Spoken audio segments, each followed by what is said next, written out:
If you want to build muscle, you need to give your body a reason to build muscle. Rain and snow, aka sleet. I just turned into the abominable. Eating a lot of freaking food. I've talked about a protein target on here. Okay, well, how often should I be increasing difficulty? There's a big difference between, yes, being able to move the weight and like getting a rep up and actually feeling the muscle working appropriately. I think I'm gonna bake something because it just seems fitting. But so I want to talk about rest and recovery. I think this tastes better just because it's also before dinner. You know what I mean? Well, we meet again. Hello, welcome.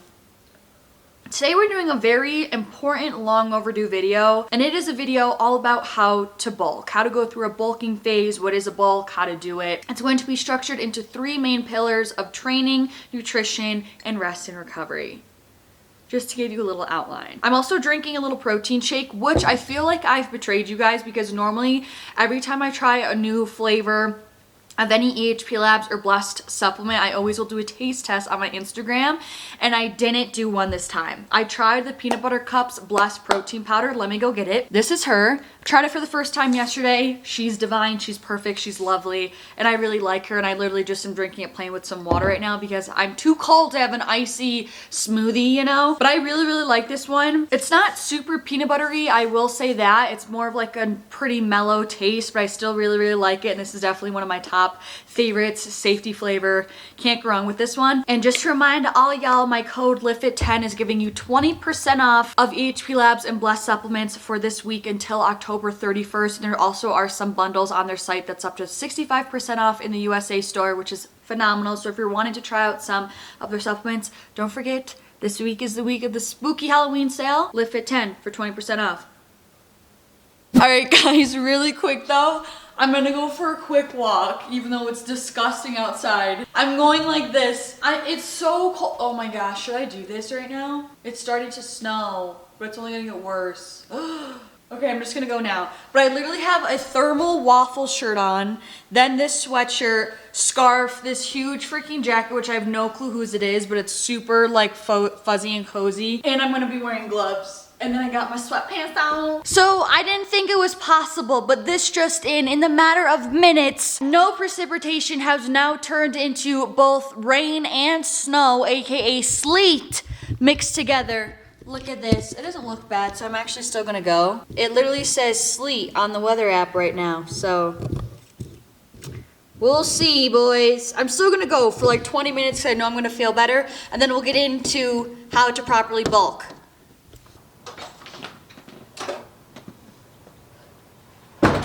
That was nowhere near close to being a joke. You know what they say, discipline is a form of self-love. I just turned into the abominable abominable snowman. What is that? Oh my god. I have a better idea. Why don't we choose cozy activities and talk about bulking? Alright. Tell me I don't look like the girl from Brave right now. Okay, we're gonna focus up and get to the point here. So let's start off with square one. What does it mean to go into a bulk or go into a bulking phase? The goal of a bulking phase is to primarily gain weight and specifically build muscle mass. And in order to do that, the goal is to create a caloric surplus, or essentially meaning you're going to be intaking and eating more calories than you are burning throughout your exercise and just daily activity. And you most likely are going to be really crushing it in the gym because again, you are really trying to build up muscle mass. So if you're someone who's looking to build some muscle mass, who wants to add some curves, add some shape, gain some healthy weight, this is a really great route to go. Now, I've gone through 2 complete bulking cycles, bulking phases within my fitness journey. When I first started training, I was really big into that whole bulking and cutting cycles. So this is me when I first started, before I had made too much progress, and this is me within my first bulk, and I made a good amount of progress, honestly, because a lot of it was just due to newbie gains, and I was eating a ton. I was younger, I was like 18, 19 years old. My metabolism was really crazy fast, and I was eating like 3,000 calories, which is insane. Still, everything was intuitive, but I remember tracking at one point, and I was eating all from the dining hall, and my rough estimate that I got was around 3,000 calories, which is insane to me thinking about that now. This is me at end of my first cut, so after that first bulk. Then this is me throughout my second bulking phase. Here I wasn't eating as much. I was still eating intuitively, but again, I tracked at one point. I was eating anywhere between like 2,500 to 2,700 calories. And within that first bulk, I was training really hard and really often, like 6 days a week. This second bulk, I was training probably like more so closer to 4 to 5 days a week, I want to say. But I just wanted to show you guys those two photos to show like how much of a difference going through those two bulking phases has made for me and just setting more foundational muscle mass for my body, like I said. But before we get further into the video, I do just want to disclaim that this going through a bulking phase and going into a crazy surplus is not the only way to build muscle mass, especially if you are a beginner. But I will say going into a specialized or a focused bulking phase just helps you be, it's a more efficient protocol, if you will, and it just helps to kind of speed track you if you are just focusing on that one goal. So this first block that we're going to talk about is nutrition, because I'm about to eat anyways. So traditionally what a bulk is most known for is being in a caloric surplus, and specifically when it comes to nutrition, just eating a lot of freaking food. Now, why is that, you may ask? It's because if you're asking your body to grow, right, and put on size, muscle mass, and build up, it needs energy and calories in order to build up. Like, it needs something to build up with, which is going to be these extra calories.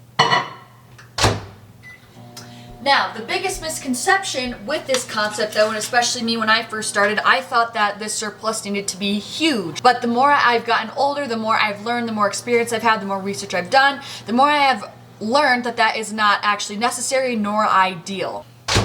And for me, I'm a big advocate of a lean bulk, which is essentially just gaining healthy weight and minimizing any unnecessary fat gain. And it also just makes it easier on the back end if you do ever decide to lean out or going into a fat loss phase, you don't have that much body fat to lose. I'm also not a huge advocate of tracking calories. I've never been. Like I said previously, every time I bulked, I did it completely intuitively. But just to give you some reference calorically so you can have some sort of perspective of how much food I'm talking about then for a surplus, anywhere between 250 to 500 calories is plenty to give your body enough extra fuel and calories to help build up that muscle and properly fuel your sessions to make sure that you're increasing numbers, etc., which we'll get into in a bit. So what that essentially means is if you were to take your maintenance amount of calories, or essentially the calories that you eat on a normal day-to-day basis, or the calories that you need to maintain your current weight, you would add about 250 upwards of 500 calories to your daily caloric intake every single day. Now, if you don't know what your maintenance level of calories are, there's a few different ways that you can go about this. One is just using an online calorie calculator, but those are not always the most accurate, but you can just Google a calorie calculator online. It'll spit you out a ballpark number based on your activity level, your age, your height, your weight, etc. You can then try to stick to that caloric intake for a few weeks and see how your weight changes. If your weight doesn't change, then it probably is a reasonable estimate for your daily caloric intake. Or you can just track your honest intake for the next week or two, take the average of that across however many days you've tracked, and see what your average caloric intake is for the day, and that will give you an actual honest number of where you are currently eating to maintain your current body, and then you can go from there. Or if you're looking to do this intuitively as I did, all I simply did was eye my portion sizes and I listened to my hunger cues. So if I would normally take a certain serving of taco meat, I would add an extra scoop or an extra half a scoop, etc., to simply just bulk up that portion size. Same thing, as opposed to me eating until I'm decently satiated, I would eat till I was pretty full because I was trying to get in more calories. Again, I wouldn't eat to the point that I felt like I was going to throw up or anything crazy, but I would just eat till I was very full and kind of push past the point of just like, oh yeah, I'm pretty satiated, and make sure I was actually full to make sure I was getting in enough calories. I would do what I could to maybe add in an extra snack as well throughout the day to sneak in a few hundred extra calories. And the key with this is, as well, is don't feel the need to jump up to 500 calories right away. Start with the small surplus and give your body time and your hunger time to adapt and adjust to the new higher caloric intake. I know especially for a lot of women, it's super uncomfortable to like eat a bunch more food. Not only are you not hungry, but your digestion is just kind of not used to it, all that sort of thing. So our metabolism and our digestion and our hunger, all of that is adaptable. It's a flexible system. So if you give your body time to adjust to the higher caloric intake, this transition will feel a lot easier. So for me, I would slowly just increase portion sizes. Once that felt comfortable, eventually once my hunger adapted, my digestion adapted, my metabolism adapted, once my body got used to eating that amount of food, and maybe I didn't feel as full from eating that much, then I would maybe add another extra 100 calories to my day. Again, this was all very intuitive, but I'm just using that as an example. And then I slowly over time would build up to about like a 500 calorie surplus at one point near the end of my bulk. Now, same thing goes if you are someone who is into the tracking route, you can still just periodically and slowly increase calories. Now, how to know when to continue to increase your calories. If you are someone, again, who's into that calculated route, you like to count your macros, you like numbers, and you vibe with the scale, a way to know when to increase is basically when your weight has stabilized. So basically, if you start to increase your calories, you may notice a slight weight increase, which is totally normal, as obviously the goal is to be gaining weight, gaining muscle that is going to cause your body weight to increase. No big deal. Now, it's the same kind of strategy when you're trying to lose weight, right? You want to get as much as you can with that caloric intake that you're at without changing it. So how I said that the body is an adaptable and your metabolism is an adaptable system, you don't want to jump up to 500 calories when you could be stringing your body along and making progress at a 250 caloric surplus, if that makes sense. Like, you want to be able to see as much progress as you can at each caloric state rather than just jumping to an absolutely crazy surplus, because it's going to be really hard to progress at that point in time once your body adapts, because there's only so much food that we can eat despite what you guys all may think. So let's say you jump up to 550 calories for a surplus, you notice a little bit of a weight gain, so you're kind of just chilling, you're chilling at the caloric intake. Then once you see that your weight has plateaued, your weight has been maintaining for a few weeks, that's when you know, okay, my body and metabolism and hunger, all that has adapted now to this caloric intake. I now am ready to increase. So then you would increase calories again, maybe by 100 extra calories, whatever you feel like doing. You might see your weight start to climb a little bit. Again, totally normal, but that's not a time where you would really need to go jump up calories anymore, because you're still seeing progress with that same caloric intake. So you want to get as much as you can at each caloric level. Now, a more intuitive way to know if you're not really a numbers person in the sense of body stats, but you're looking more so as like your performance metrics and seeing as that as kind of a benchmark for progress, which is another great way to look at it. And this is what I personally did when I noticed that I wasn't really getting stronger. I was struggling to increase my weight or to push more weight on certain exercises, or I was pushing to do more sets, more reps. When I just felt like I was struggling to improve in the gym and get stronger and perform better in the gym, that's when I would look to eat a little bit more and increase my calories a little bit to then be able to fuel my sessions and utilize more fuel in order to allow me to continue growing.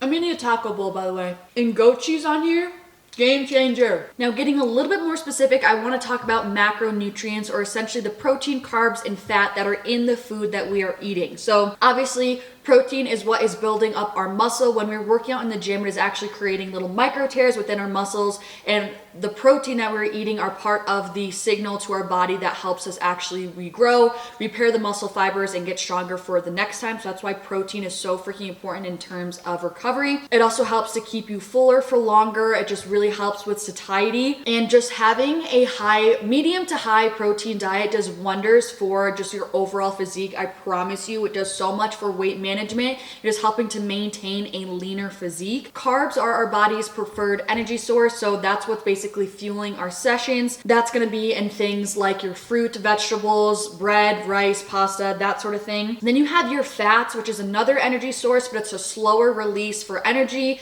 It's more so for hormonal health, helping with brain function, that sort of thing. So like I said, fats are really important for overall hormonal health, right? We need a certain amount of fats, but specifically when it comes to muscle building, carbs and protein are going to be your best friend. Fats are also great because they're very nutrient dense, so they will help you hit your caloric target. But in order for fueling your sessions and repairing your muscles, carbs and protein are going to be your BFFs. I've talked about a protein target on here, but usually a good rule of thumb is anywhere between 0.7 to 1.1 grams of protein per pound you weigh. The leaner you are, the closer you're going to be to that 1.1 scale. However, I will say if you are bulking and your primary focus is to build muscle, have that protein as high as you pretty much can within that range. You know, considering that your digestion is not negatively impacted, that is really going to help you with the muscle building process, because the muscle building process is actually a signal dependent process, which really depends on the amount of protein that you're consuming and also the stimulus that is being put on your body, which is your training,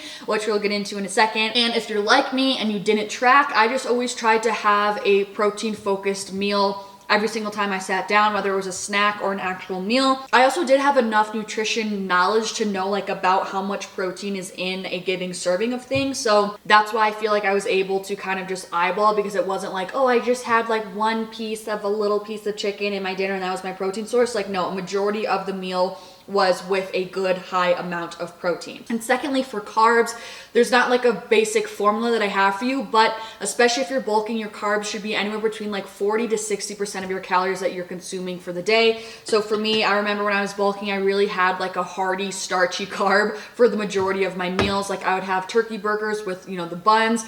I would have oatmeal or like a bagel for breakfast in conjunction with my eggs. I would have a lot of like turkey sandwiches, things like that, where I still had really like hearty carbs when I was eating. You guys, look at this day. Talk about a little winter wonderland. Okay, we're gonna do a little self-care action. Essentially, I'm just going to put some oil in my hair because I need to wash my hair anyways, and I haven't done an oil treatment in quite a bit.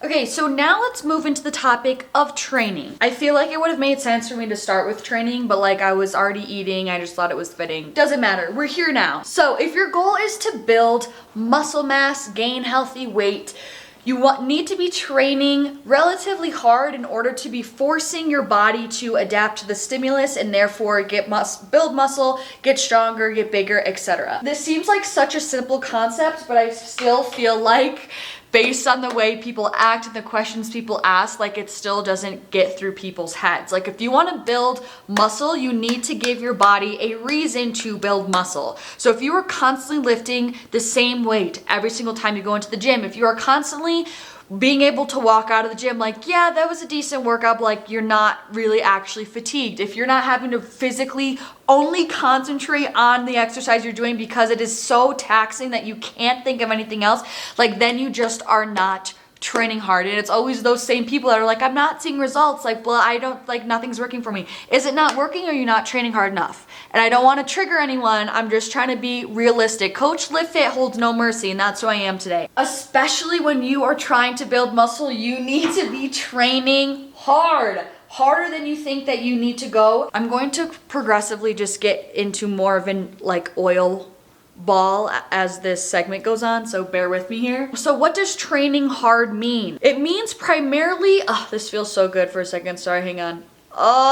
So the first way to give your body a reason to build muscle and adapt is by progressively overloading. This is a buzzword phrase that I'm sure a majority of you guys have heard if you guys have been researching. Progressive overload is essentially increasing difficulty over time in order for your body to continue having a reason to build muscle mass. So same thing how I said your metabolism adapts and eventually your body gets used to that caloric intake. Same thing happens when you are training.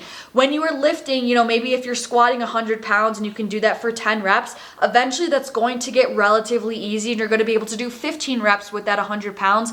That is the concept of how like your body's adapting, your muscles are getting stronger, hopefully bigger, etc. So there's going to be a point that your body plateaus essentially if you were to continue doing the same reps, same amount of sets, same weight over and over and over again. So it's important to make sure that you are increasing the weight you're using over time, trying to push for as many reps as possible, more reps than last time with that same weight, or adding in maybe more sets with that same weight, or decreasing your rest times. And I always struggle to give people like a textbook answer of like, okay, well, how often should I be increasing difficulty? If you are like, you should just always have the intention in the gym to train as hard as you possibly can. Like it just is, especially if you have an adequate amount of rest days. Like, of course, listen to your body, right? Like your best isn't going to be the same every single solitary day. Like your best is going to fluctuate, but you should always be training the best and the hardest that you can every single day, and that inevitably is going to come with you increasing weight because your body is going to be naturally getting stronger if you are training hard every single time and if you're properly nourishing your body, like I said. So if that was me when I first started, I didn't have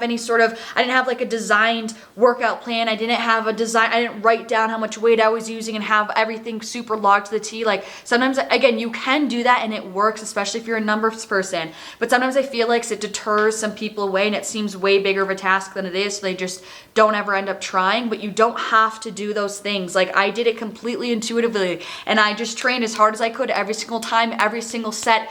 Honestly, like I was honest with myself. If I could go harder, I would go harder, and naturally that would result in me adding weight every few weeks. And I feel passionate about this just because like I know how hard I worked in that phase of my fitness journey, and I just had no excuses, and I just genuinely gave it my all. Even if I didn't feel like it, like I trained hard and I remembered my goals.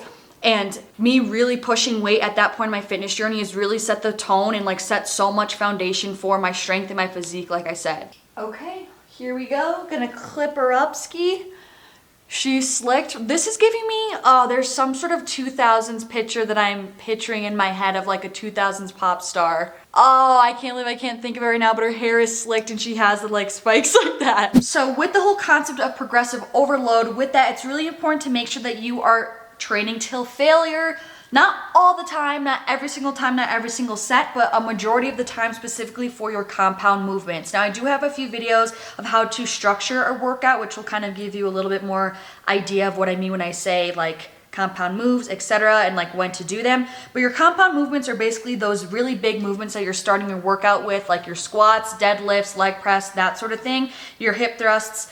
Those are exercises that you really want to be pushing your weight as much as you can, go as heavy as you possibly can with good form, of course. But it's really important to train till failure to really exhaust that muscle and really push yourself. Because like I said, muscle building is primarily a signal dependent process, meaning having the initial training stimulus of breaking down those muscles and then the stimulus of the protein that your body is ingesting to be able to repair those muscles and build them up, make them stronger, make them bigger. Now with that though, kind of how I said that form is important. Form is always king, it's always number one, but with that, mind to muscle is also really important. Now when I say lift as heavy as you can with good form, there's still a very fine line, right? Because I think a hip thrust is a perfect example. You see so many people on social media lifting crazy heavy weight. Yes, they may be able to move the weight, however, the mind to muscle connection is usually slacking. I'm not going to say that's the case for everyone, but there's a big difference between yes, being able to move the weight and like getting a rep up and actually feeling the muscle working appropriately. Mind to muscle connection is super important, and that's the concept of you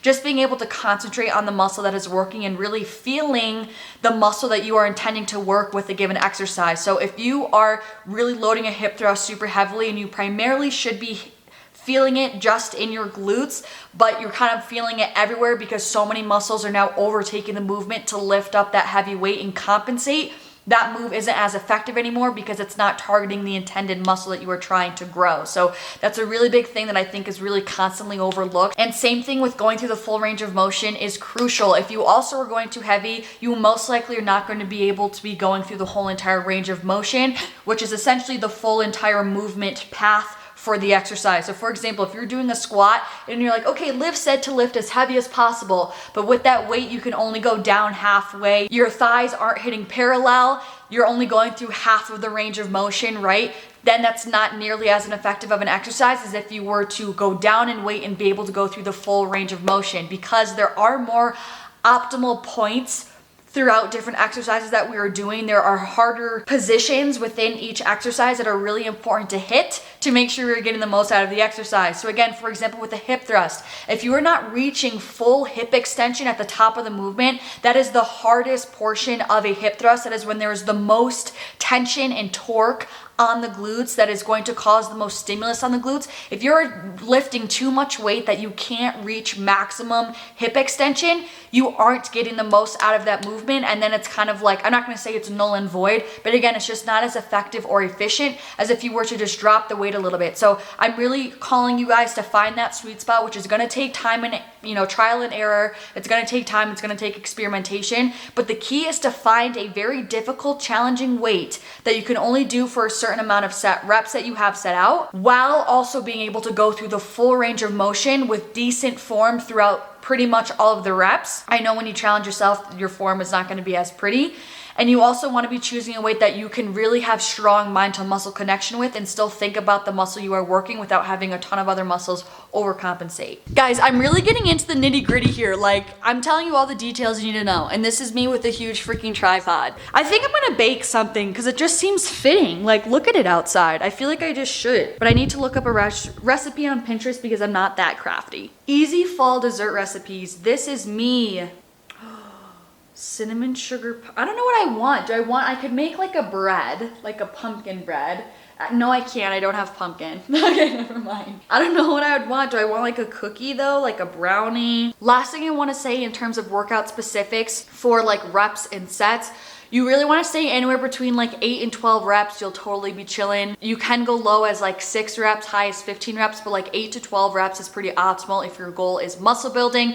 Anywhere between 3 to 5 sets of each exercise. Sometimes if I'm at the end of my workout and I'm doing some isolation movements, I may finish off with only like 2 sets of a certain exercise. But in terms of like compounds and the main exercises in my workouts, I'm always doing them for 3 to 5 sets. And then usually it depends on what I'm working, what body part I'm hitting that day, but I'll do anywhere between like 4 exercises up to like 8 exercises. But usually it's only 8 when I'm working like total upper body, but for leg day it stays more to like 4 to 6 exercises. All right, it's a little bit later. I had to do take care of some work shenanigans, but I decided I'm gonna make some snickerdoodles. Guys, I feel like this video is really naturally flowing because like at first when I was eating lunch, it was like a good time to talk about nutrition. Then I was like doing my hair, which you know, doesn't really work with like training. But now we're gonna talk about rest and recovery, which for some reason just like baking goes along with that for me. Like I'm happy to talk about that as I'm baking. It just makes sense. It feels good. You say you don't wanna get in trouble, that you're doing fine cause you got me. I don't wanna break your little bubble, but you gotta wake up to reality. Cause I can see in your eyes, your head is full of dreams. Tears are a proof of failure, you just gotta let them flow without judge. There's so many ways to be happy. You can do whatever you like. You don't have to be ready. You just gotta trust the right. Don't have to be scary. You just gotta follow the light. You're able to be happy. You can do whatever you like. You don't have to be ready. You don't have to be. Look at Live Fit being all homey. But so I want to talk about rest and recovery because we've talked about, yes, it's so important to fuel your body, eat a lot of food. It's also just as equally important to train really hard, but it's also just as equally important to make sure that you're giving your body time to rest and recover, because what did I say? When we work out, we create micro tears in our muscles, and when they rebuild and repair is when we are actually building up that muscle tissue again. So technically in the gym, it's when we're breaking down our muscles, but out of the gym, aka when we're resting, is when we are building those muscles because you're giving it time to rebuild and repair. So that's why it's so important to make sure that you're giving yourself adequate rest time. You're not going to the gym 7 days a week, etc. I recommend training, you know, depending on what your goals are, but training each muscle group twice a week, waiting at least 4 to 8 hours in between each training session when you're training the same muscle group to give it adequate amount of time to repair. And also sleep is so freaking important, so making sure that you're getting about 7 to 9 hours of sleep every single night. It's really freaking important, especially when you are training really hard. Just, yeah, prioritize stress management stuff. I'm huge into meditation, obviously. You know, take a bath, take a hot shower, do self-care, things like that to help your body actually relax. Goes way longer than you think and actually does play a big role in actually building muscle. Okay, the dough is like really flaky, and I think I just am going to use my hands to keep, I don't know, turning it into something. This looks, no, it's super dry. That's good though. If you bake, tell me what I did wrong. It's just like super flaky. Oh, this is good though. Oh! I see you hesitating while you're waiting, like somebody's gonna give it to you. You gotta chase it, gotta believe it. You gotta go get it for yourself. Cause I can see in your eyes, your head is full of dreams. Tears are. Okay, people, I'm confused because it said that the recipe called for 12, and I felt like I didn't eat that much dough. But there's only 8 here. But I will say they look better than I thought they were going to. That one looks a little funky. But like, I thought these were gonna be a fail. So let's do a quick taste test. All right, here we go. That's the fork from my fork test. I really was expecting these to be a total fail. Like, I kind of thought these were going to be botched, I'm not going to lie. And I realized later in the recipe that the reason why it was so crumbly and like wouldn't stick together is because I just didn't measure the flour correctly, and it said that usually that's when there's too much flour. So I did add a couple of tablespoons of water. Let's see.